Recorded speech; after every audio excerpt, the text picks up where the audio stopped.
who chat with us, who talk with us, and ask some questions.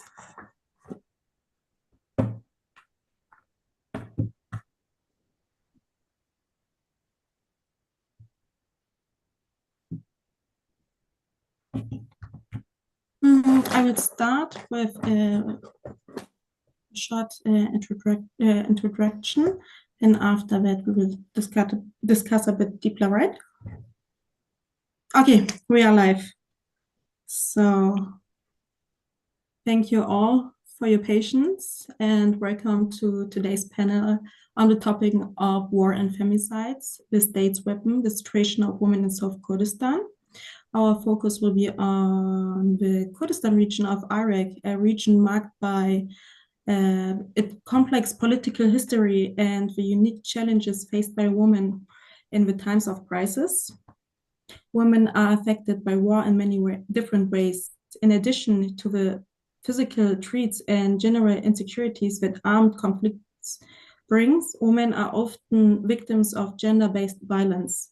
Rape and abduction are frequently used as weapons of war, not only to target individual women, but to destabilize entire communities. The psychological and social consequences of these violence are devastating and often persist long after the conflict has ended.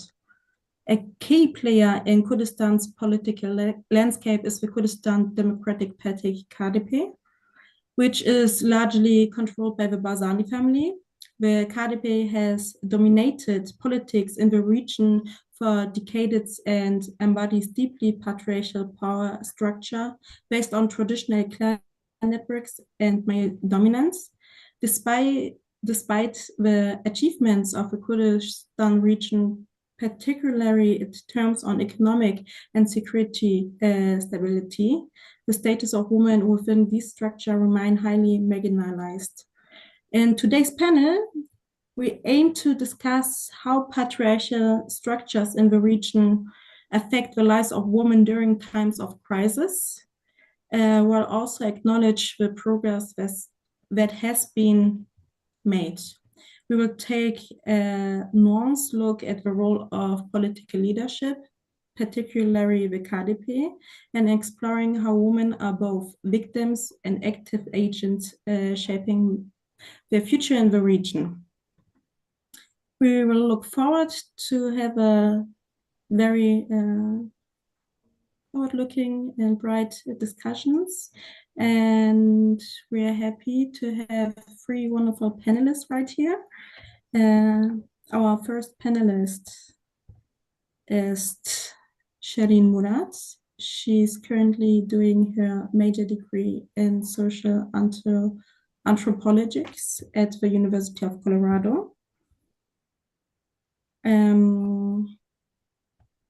She's a women rights activist and founder of Kurdish American groups. Our next panelist is Ejin Imad. She's a social anthropologist too. She is currently taking place in the Genealogy Committee and is a member of the Kurdish Women's Council in Stockholm in Sweden. And our Parvim Azizad, she's a human rights and women rights activist too. She's the co-founder of several organizations and expert in advocacy, lobbying, and campaign work. So nice to have you all here. Yeah. Hello. And we will start directly with our questions. Firstly, I have to say sorry because we wanted to start at 6 p.m. Now we have 6:30 p.m. So it's a bit later than expected, but we want to start directly. Pervin,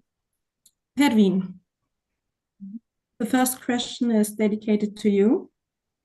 Since the fall of Saddam Hussein in 2003 and the Iraqi Constitution of 2005, the Kurdistan Autonomous Region has enjoyed extensive autonomy.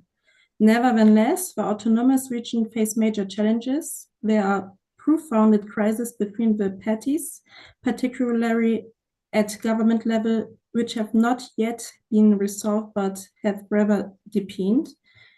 When we look at the situation of women in particularly, there are major problems that women are confronted with. Pervin, you live in Slemania. Can you describe the current political situation? Thank you for having this seminar to talk about KRG people in Iraqi federal. Uh, Unfortunately, we just say Iraqi federal. Iraq itself is not independent country, I can say, because it's under the control for other occupied countries now. Uh, can I have a slide on the screen? Yeah. Since the fall of the Ba'ath regime 2003, Iraq as a whole and the Kurdistan region as a part of an independent status have been under constant threat of culture, economic, political by surrounded countries. It is the reality of our life. Unfortunately, I just use some example by CPT, which is prepared by Community Peacemaker Team, which is independent international organization. It shows that a big part of KRG is occupied by Turkish army. And time to time, or seasonally, or monthly, there is a plan for occupied land, village, um, and all over the KRG, there were like a threaten for people, for land, for environment. If you can show another slide, please.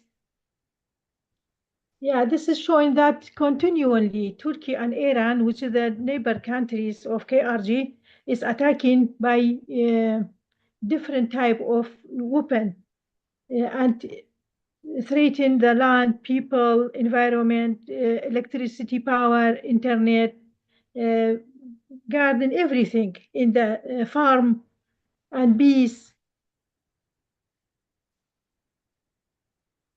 Yeah, please move to another slide. Yeah, this is the type of gun which they used by drone, by plane, by unexcluded, you say, like mine, and small gun. Everything is available in Kurdistan land now, until now. And it's the trade for people and for agriculture, for livelihood, for everything. And this data is not for 1 month or 2 months. It is whole story from 1991, and some of them is very new. Even in last month, even in last week, we can say daily we hear the noise and a voice of Irani or Turkish plane which they are monitoring our land or our city, our town. Sometimes they say this is because of PKK or some other excuses, but it's not true because some villages it's far from Turkey or Iran, more than 200 kilometer or 100 kilometer, like Argeler, even Kirkuk. Uh, Now this slide is showing how many area which are affected and how many people if been victim by this continuous war. Yeah, and it's show how they attacked the car, the mountain, the house, the school, the mosque, the church, everywhere.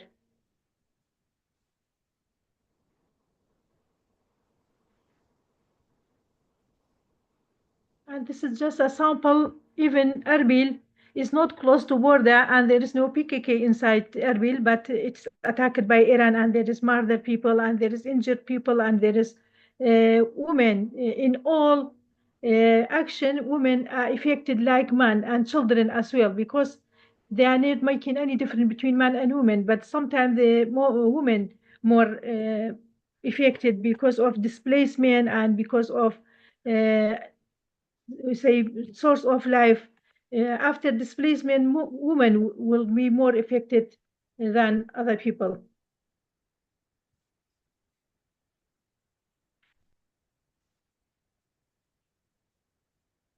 And this instable situation is affected the life of Iraqi citizen because there is a problem or there is an agreement between Iraqi leaders, Iraqi political parties leaders, or even between nations. There is a problem between nations. It's mega trouble for Iraqi citizen. And each parties, we can say, have their own military. Iraq have no you say the official or legal thing or united military like before. Unfortunately, each tribe leader have their own gun people or they have their own military.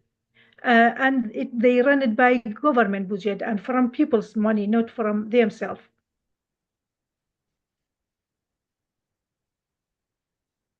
The question will come in this crisis how human right and women right can be.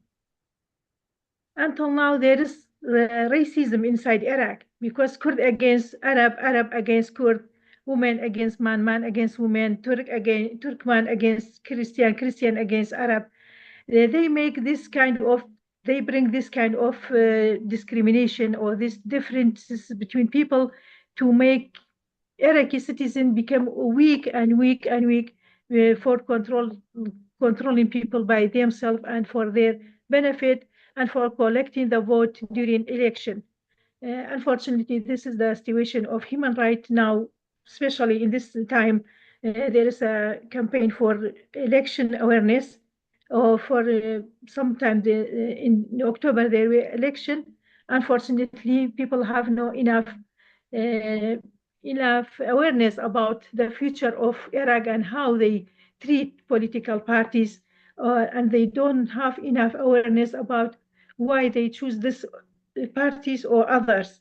There is no any power by people, but there is power by political parties. They push people to vote without knowing what will be our future. And this is one of the problem for democratization of the Iraq and Kurdistan region as well. Uh, with this outside problem, which is why we are occupied by Turkey military and Iran in a side, there were internal or there were another occupation or problem which is have impact till now, which was happened into before by Daesh against Yazidi people. It's not just Yazidi people; it's against Turkmen, Shi'i people, and Christian in some areas. But mostly they focus it on Yazidi because they are not. They are minority of Iraqi people, and they have no any supporter. Unfortunately, until now, they didn't found their people until now. More than 2,000 people disappeared, and there were no any hope to find them, except some mass grave. Some people arrested by them. Some people just disappeared, and most people were killed. But there is people which they are alive and they don't know, and they don't know how can they return to Kurdistan or to Iraq.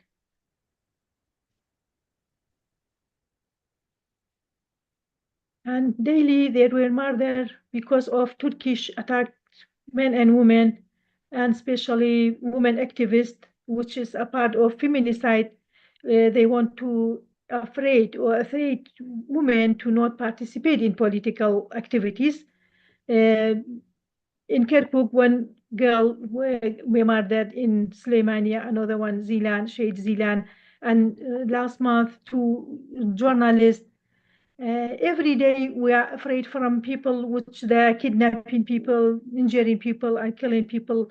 They are following or and attacking women activists, and unfortunately, civilian people as well. This is the father and two sons, which they came to Suleimania to have some personal activity or business, but they attacked by drone from Turkey. This is just a sample of murder people daily is happen for Iraqi people. But unfortunately, this is just a sample of the murdered people. Instability of the security situation internally and externally lead the disintegration of the social fabric of Iraq.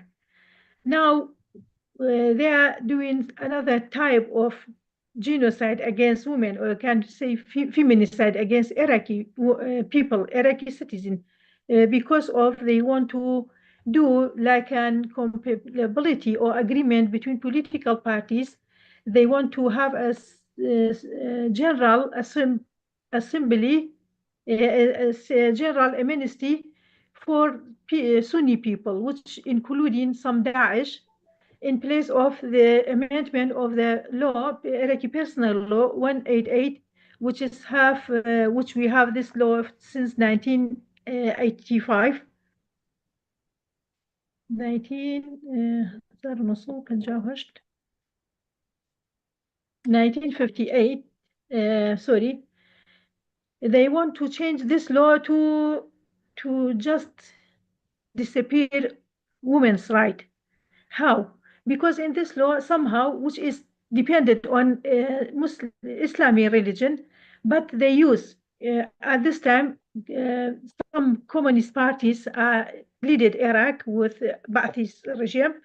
They use all religion, all of the good parts in religion to protecting women's rights. But now Shia bloc in parliament, they want to change this law. They want to do some amendment, and I can send the draft of the law and also the law itself, how they want to change it for having giving chance for Shia to use their power.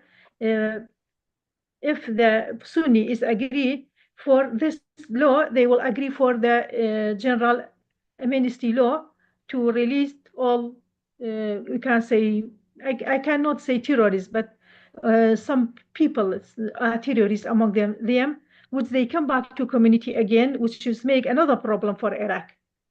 And if this law will came, the girl in her in their 9 years old can get married without giving permission from court, but mullah or other religion man can just write some letters without protecting any right, which is very bad for women and girl for future. And another problem for in this law, if they agree to get amended, the mother will lose the custody for children after divorce or after the father die. And now mother can keep child until 18 or according of the agreement. But if this law will be amended, the mother this right will be taken from mother to father and family for the fathers, which is we are not happy, and women activist and feminist group is not happy about this law. It's just like some other countries, women will become like a body seller or like prostitution, we can say, unfortunately. Yes. Activists in all over the Iraq trying to stop in this agreement between parliamentary bloc and political agreement. We started it and we established, please go down. Please, another slide.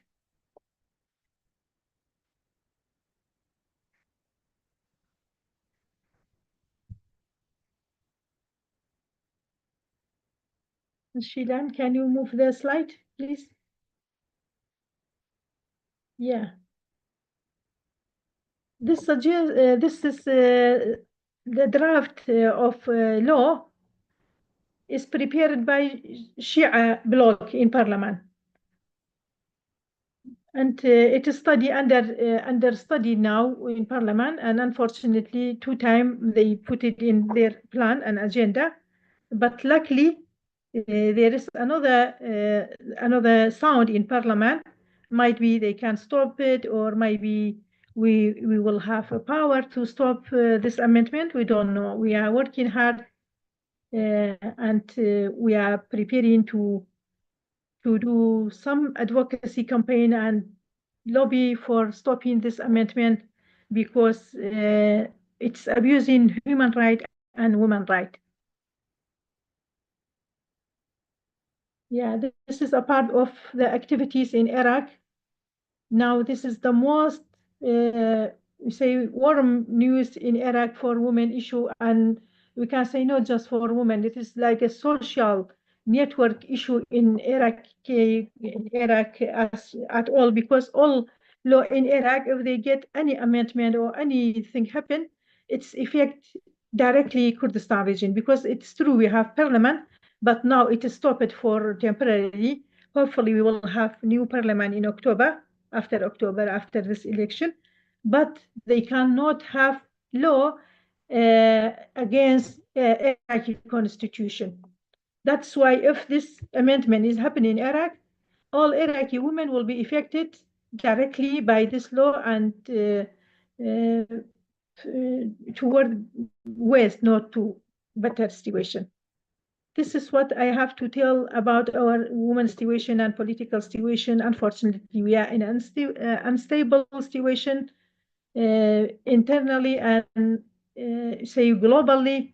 No one support Iraq and no one support Iraqi women, and we hope that we can unite ourselves from Zaho to Basra like a woman and activist to stopping this amendment and to stopping even this bombing and occupation by Turkey military and Iran military.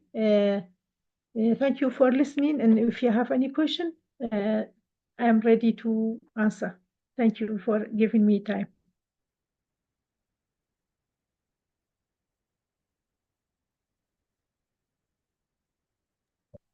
Thank you, Patty, for the huge overview of the current law situation in Iraqi Kurdistan and South Kurdistan.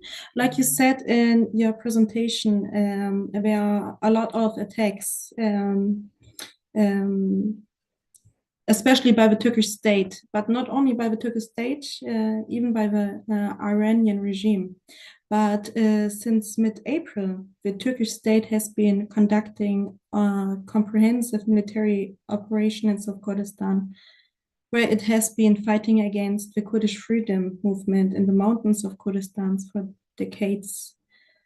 What goal is the Turkish state pursuing with a comprehensive operation, and what role do you think, Shireen, in particular the Pedeke and the Barzani family play in this context? This question is to you, Shireen.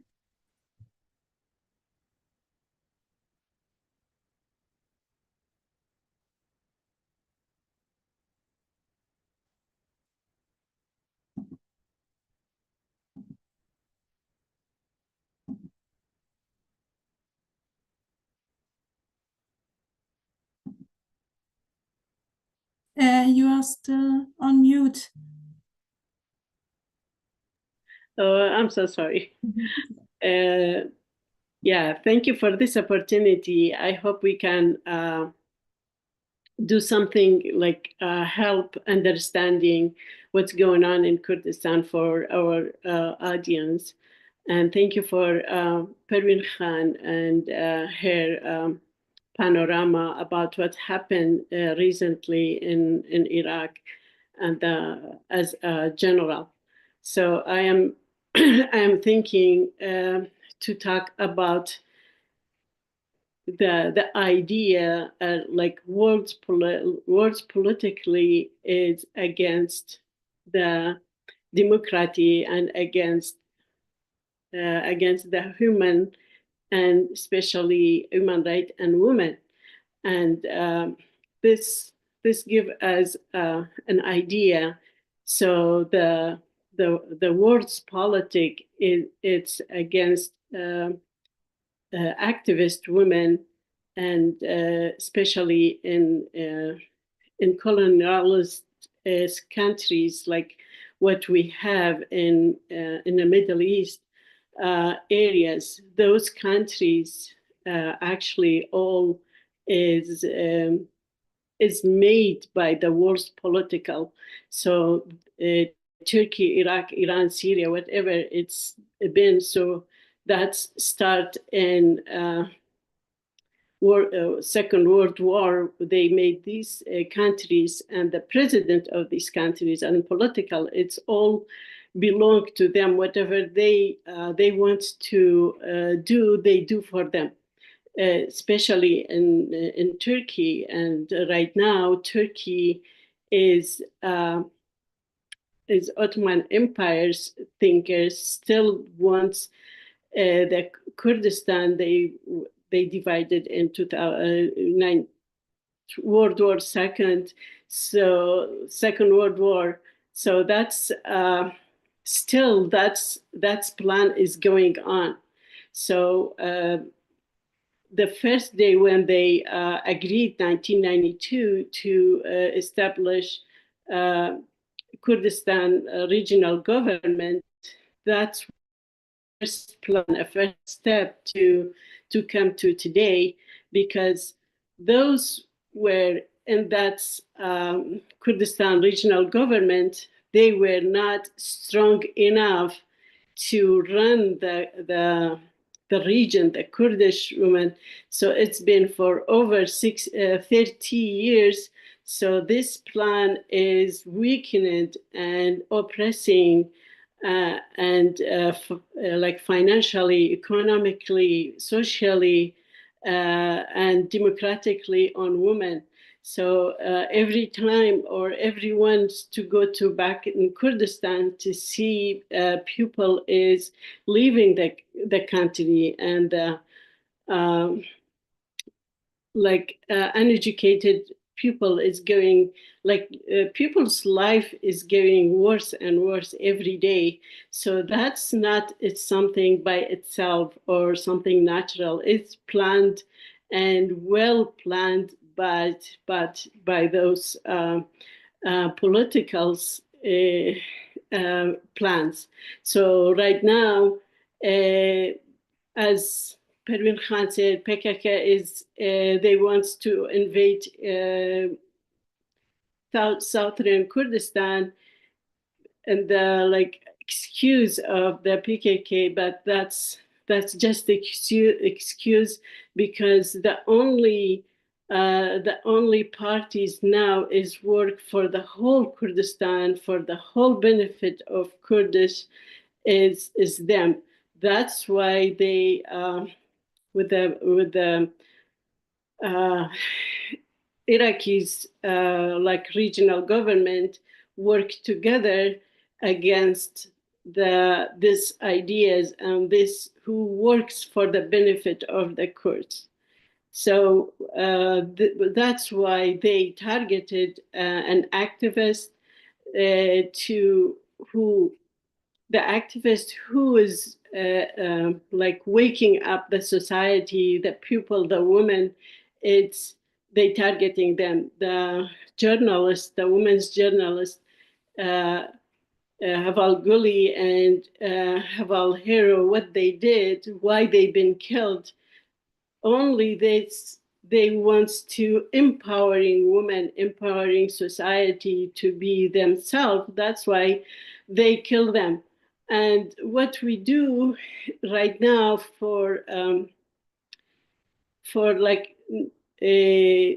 to work together with the women's activists and legal, that's what Pervin Khan said about Iraqi's new law for the girls, 9 years old girls, to be to get married not legally. So this is a dangerous thing to make this society in Iraq, in Kurdistan, as low as we were saying before in African or Afghanistan. It gets more worse than them because of this new law. And this is like what I said in the beginning, this is planned well for such a strategic for them to oppress, to make the society become society become more rented down. You know, it's not about just just a woman, it's the whole society, because women in society is has a main role to uprise a society, but they start with the women so they can uh, down down the society, and I don't know the other word for that. And this is the way it's been planned. It's not something, and this is not just in Iraqi Kurdistan or in our area. This is the whole patriarchal um, mindset that's it's been worked for the whole world. So only for honor killing, it's 50,000 women's been killed. Who put all these rules? Who put all these laws? So the women been killing. So that's the main idea. It's not just one area, but how we can all women get together, how all women to like for such a program like this, so we can raise our voice and inform each other about what's happening.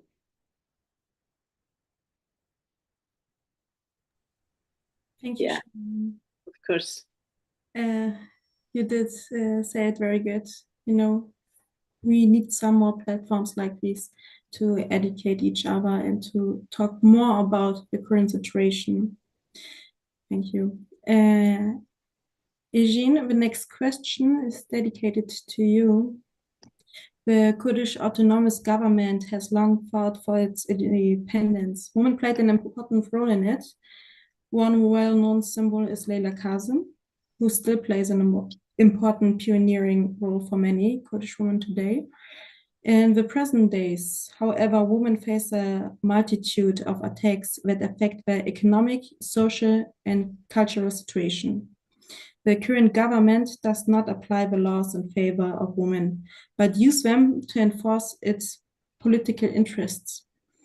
This is particularly evident in the femicides of the two young journalists, Gülistan Tara and Hero Badin, who are mentioned before by Shirin and Pervin, by the Turkish state and the recent legislation on underage marriage. How do you assess the situation of women in South Kurdistan? Yeah, thank you very much. I'm glad to be participating in this panel and talk about such important subject. And thank you for Pervin Khan and Shirin Khan for this very good information about the situation in South Kurdistan. Let me start with like the situation of the women in South Kurdistan is complex and deeply shaped by historical, political, and social dynamics. And the current situation is troubling. Women face systematic violence, including gender-based violence and feminicide, as Pervin Khan was also talking about, as evidenced by the murders of journalists Gülistan Tara and Hero Bahauddin by the Turkish state. This feminicide highlight the intersection of political repression and gender-based violence, where women are targeted not only because of the gender, but also because of the political activism.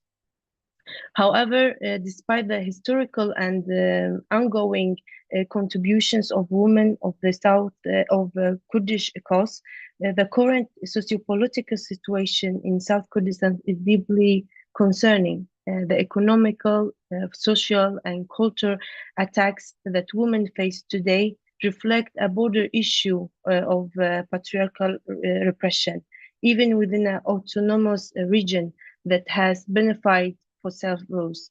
The murder of Gulistan and the Hero underscore the brutalities of what Kurdish women continue to face.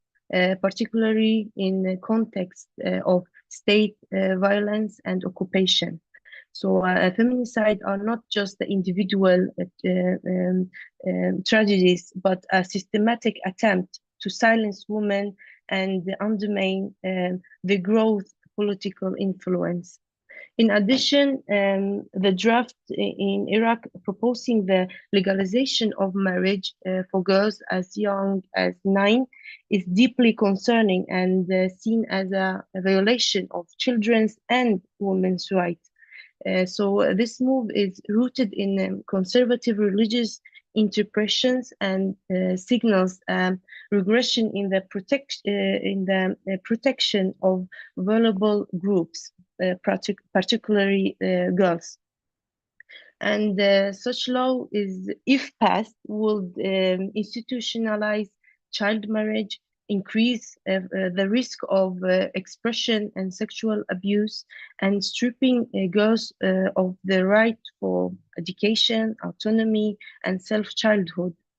So the border issue in Iraq is the struggle between conservatives and political or patriarchal traditions and the fight for gender equality and human rights.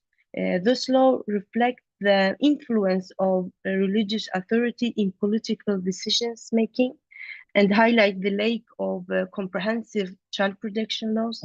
This problem is worsened by ongoing instability, weak state institution, and deep-rooted patriarchal norm that prioritize male authority and control over women's body and lives. So the drift law is a direct attack on women's liberation and autonomy. I see child marriage as a part of a border system of oppression that subjects a woman, that the law like this are from structural violence that uphold the control of women's body and future by patriarchal and religious force. And by allowing such legalization, the state reinforces gender-based oppression, pushing women further to the margin of economic and social life. And this is emblematic of the border default of women issue in South Kurdistan and Iraq, where laws that could support women's rights are either under force for selectively applied to uphold patriarchal structure. So there is also important to talk about that there is a different, Pervin Khan was also talking about the different laws in Iraq that is actually against humanity, not just against the women's rights, like the different laws that oppress women and is based on rejecting the identity of women in society. The law on that killing, killing women during the what we call it in English, in like in name of sharaf or honor-related violence, does not count as a murder. So the man who kill a woman because of the sharaf problem, it's not like he's not a murderer, and it's like beyond the human rights. And also. This problem is not also in the Iraq. So what I am trying to tell is like the idea, the mentality that drive this kind of law in the state. Like we can also see, we are talking about the occupation of Turkey in South Kurdistan. We can also see much similar laws in the Turkey that also repress women. We can see for some year, I think, was a law about the man who rape a girl have right to marry her. It's also like, it's not about what kind of law they have, but it's about the mentality that is in this society. And as I said before, it's not just the issue is not like killing women, it's the mentality of killing women who build a society. Here is the problem. So to break free from this patriarchal and patriarchal system, And there's some multifaceted approach. There's a multifaceted approach necessary to address the oppression of women in South Kurdistan, for example, inspired by principles of, I can tell, from genealogy and the Kurdish women movement. Here I want to measure it in a point form. So the first one is building autonomous women structure. One of the key tenets of the Kurdish women movement is the creation of independent women's institutions, social, political, and economic, that are free from influence of patriarchal state. Yeah, this can range from women lead cooperatives and grassroots organization to independent media outlets that amplify women's voice. This autonomous space provides not only protection from the male dominant system, but also allow a woman to collectively reimagine the rules in society. The second point is legal and political reforms. While South Kurdistan has seen movements of legal advancement for women, there's a law need to be actively enforced. So women organizations must push for the implementation of laws that protect against violence, ensure economic rights, and prevent regressive legislation, such as those allowing underage marriage. However, legal reform alone is not enough. If the institution enforcing this law remain patriarchal, those transformation of the political and judicial system to include more women in decision-making role in this rule is crucial. So the third point here I want to talk about is education, and what I'm working with is genealogy. A core aspect of freeing women from patriarchal system is education. So genealogy emphasizes the needs for a new kind of knowledge, one that is centered around women experience and history. In South Kurdistan, there must be a push to introduce gender conscious education that challenges traditional norms and redefines women's role in both private and public sphere. So this education should also focus on the revolutionary history of Kurdish women and their contributions to the struggle, forcing a sense of pride and agency in future generation. And I will come back to, you talked about Leila Qassem. In the end, I will talk a little bit about that also. So the first point is challenging the state and capitalist structure. Yeah, genealogy critiques not only the patriarchy, but also capitalism, seeing the two as interlinked system of domination. So the South Kurdistan economic dependency on the capitalist state reinforce women's subordination. Those economic alternatives, such as cooperatives, communal living, and systems of shared wealth, should be explored. So women's economic empowerment must be a priority, but in a way that resists capitalism exploitation and align with the communal and ecological values. Yeah. The last point, strengthening regional and international solidarity. So Kurdish women have long viewed the struggle as a part of border fight against the global system of oppression. So solidarity with the women in other parts of Kurdistan, as well as with the women's movement globally, is essential for building a more comprehensive resistance.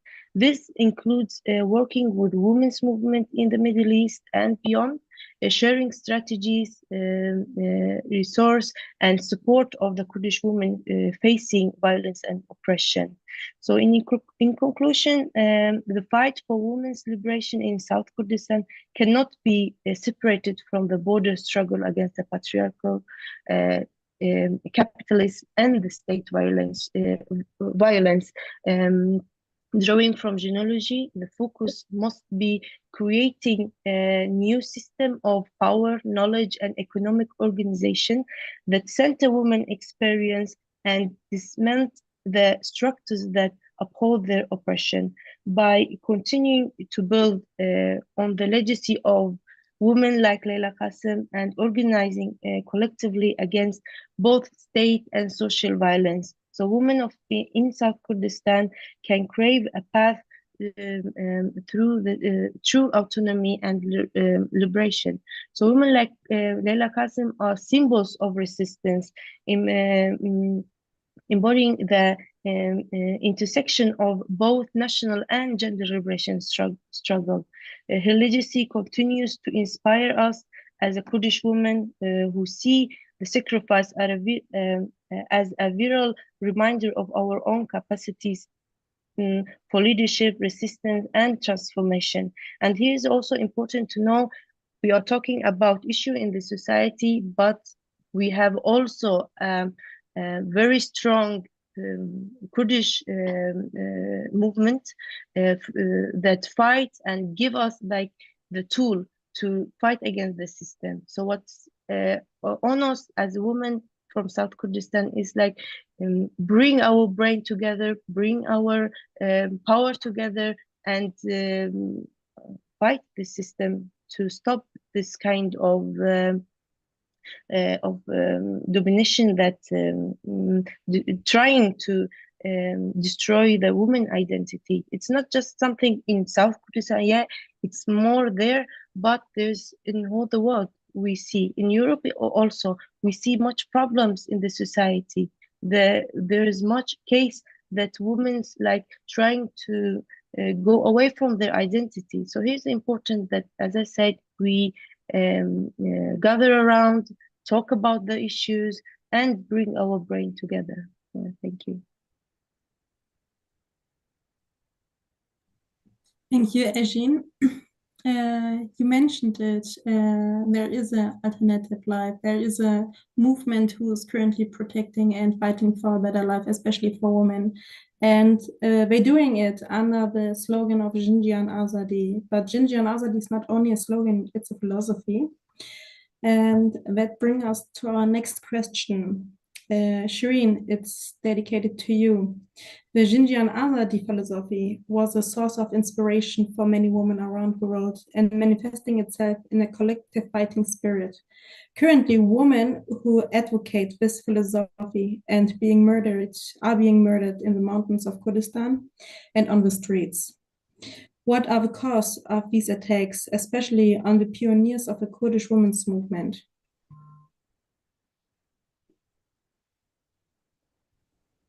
That's a very important question about the revolution of Jinjian Azadi. Like what you said, it's not just a slogan, and it's after Gina Amini is been killed, this revolution is open to the whole world now. And in many countries, many languages, many kind of the old world now is introduced to the revolution of women, which is started with the Kurdish freedom movement with Öcalan's idea about if the woman is not free, the society is not free. So that's slogan, or that's ideology. It's now introduced, and now the whole world is planning on this and admitting the cruciality of the woman in our society, which is become more open and more work for women to do it. So when the Gina was killed on social media, on each city, big city, people were out, and the media and everybody talk about the oppressing women, especially in Iran and in Rojava, which is true, which is open revolt, like uncovered what's happening for the whole world, what's happening in women, especially in Iran. So I mean, the Xinjiang Azadi, it's a door for every woman, every activist. It's not just women to get together to work on this revolution, to become part of this revolution. It's not political revolution, it's a social revolution. So we need to spread more words. This revolution become a route for freedom, for women, for humanity, for society. So this is very important. Thank you for bringing it up. Thank you for your answer. You cited as well, if a woman is not free, the society is not free. Ejin, what do you think needs to be done so women in South Kurdistan can free themselves from this patriarchal and misogynic system? Yeah, I think I was talking about it in the last part of my talk. As I said, there is different point that I measured, but the first is through organization. The women need to organize themselves and educate themselves. We have a woman science, genealogy, through the education of genealogy, trying to educate themselves and organize themselves. As I said before, like bring our brain together, bring our power together, can do everything. So it's a long, like it will take time to change the society. We are trying now. We have different, as I said, we have a Kurdish women movement.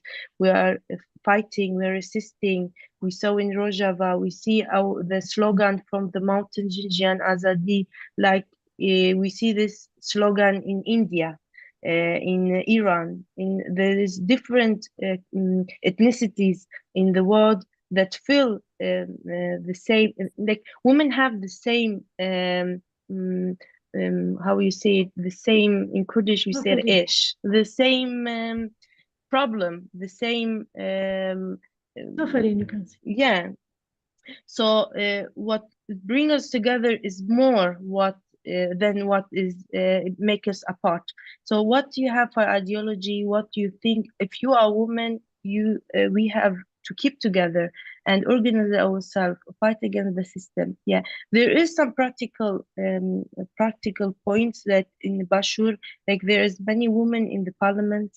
It's important that we make a solidarity, we push them and we give them strong to that they can have like their voice heard. So I was also like I was talking about this. I answered this question actually in the my part the last. So I don't know if you have any question on that. I can answer that. Thank you. Then I will dedicate it to the next question to Pervin. Ejin said it twice, and she said it right. There are many problems women are faced, but they are not very different. So do you think that Xinjiang Azadi could be the answer for all women all around the world, and could be the alternative of living a life in gender equality.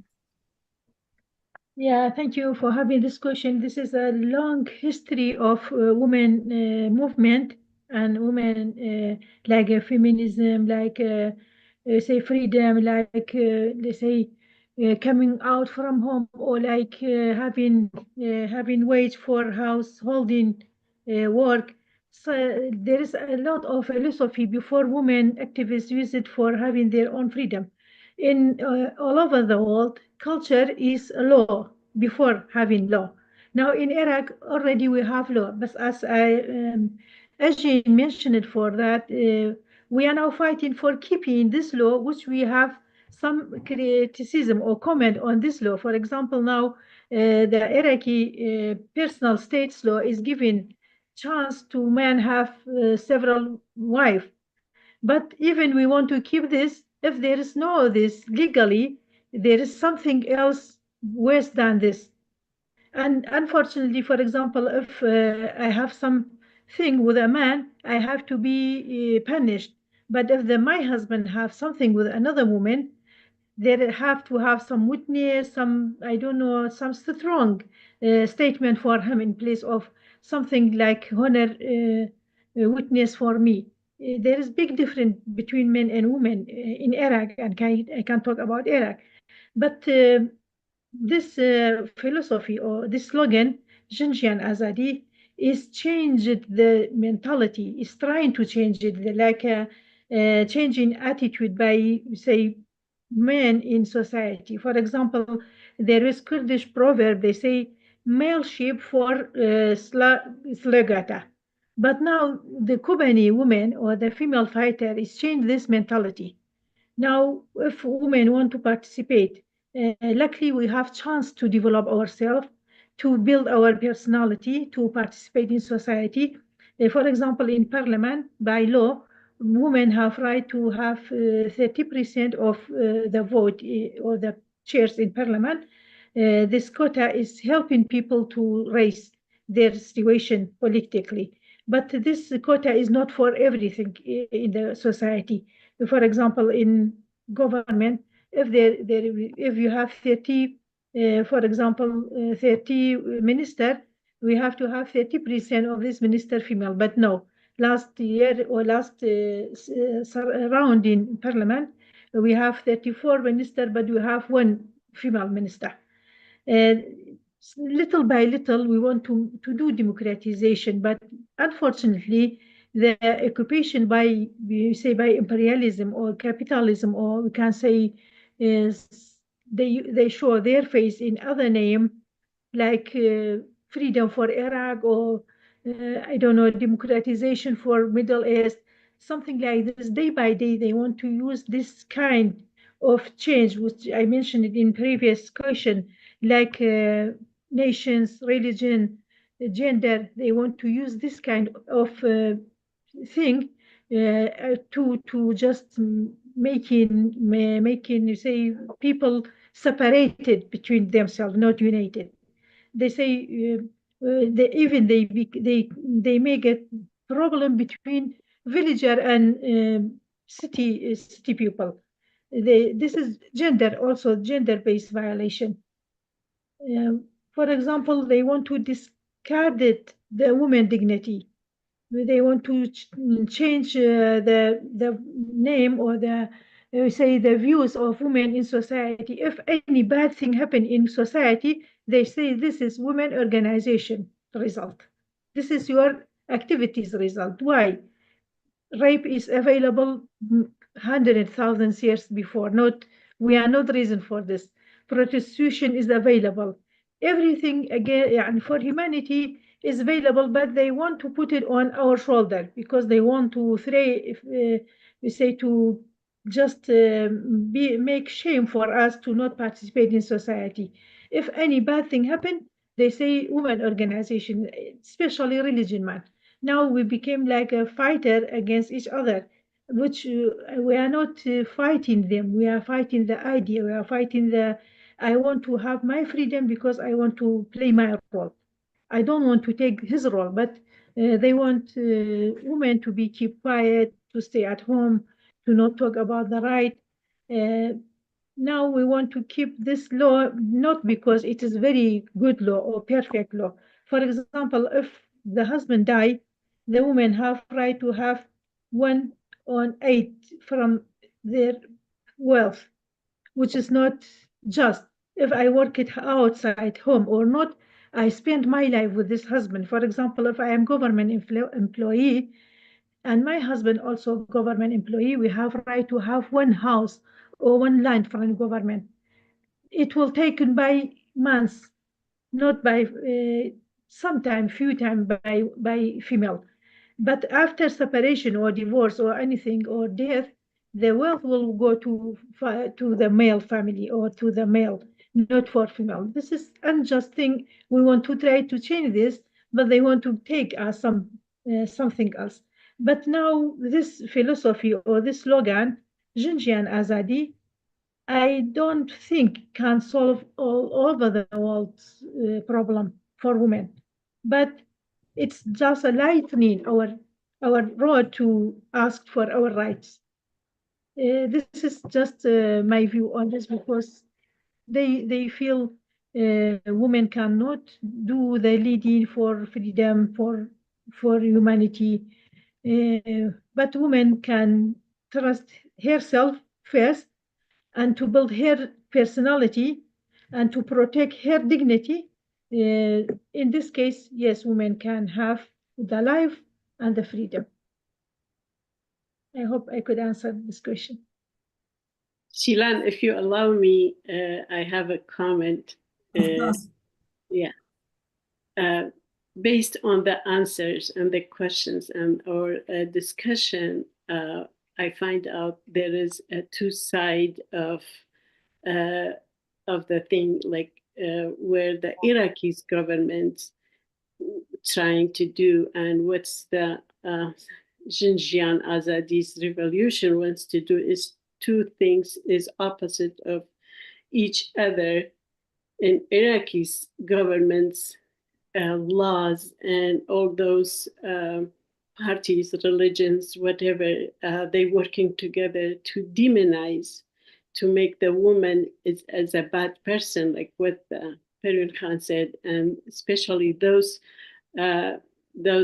organizations, women rights organizations and women rights organizations, they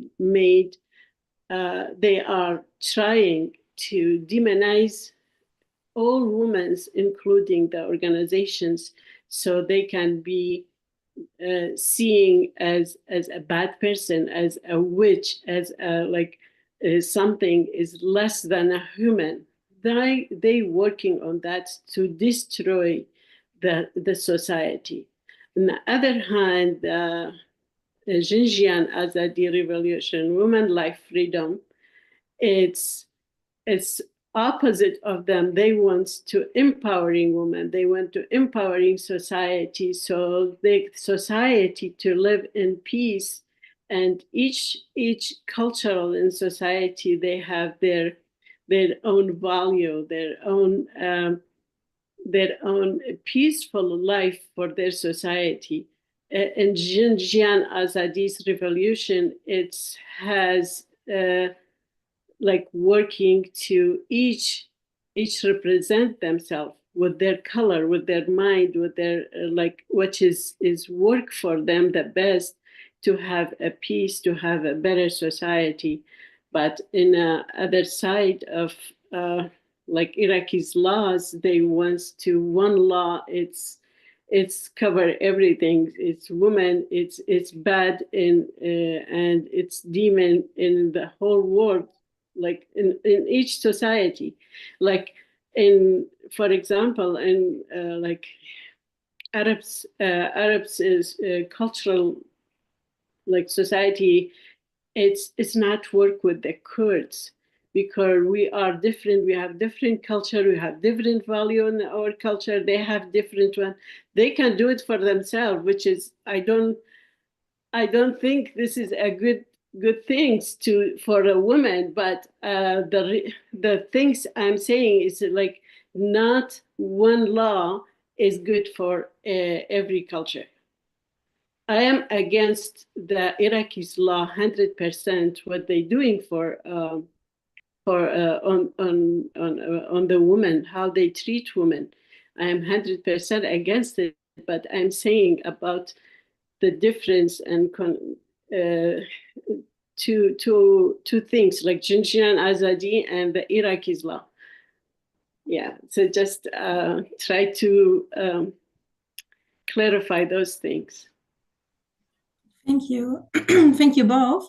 It was our last question, and thank you, Shireen, for saying it rightly. I think it makes sense to focus out that Jinjian Azadi and the current situation, the current capitalistic and patriarchal system, especially in Iraq, are two sides of one medal, but the Jinjian Azadi philosophy is the answer of all of this oppression, all of the femicides, all of the laws who are oppressing women. And Jinjian Azadi may not be the only hope or the only alternative, but it's showing a direction in a way on which women in Tehran, Kabul, and even now in Hindustan, in India are working on. And I think Jinjian Azadi is a slogan, a philosophy for all women, because it's the answer we all women waited 5,000 years for. And I think it's now the good time to end up our panel.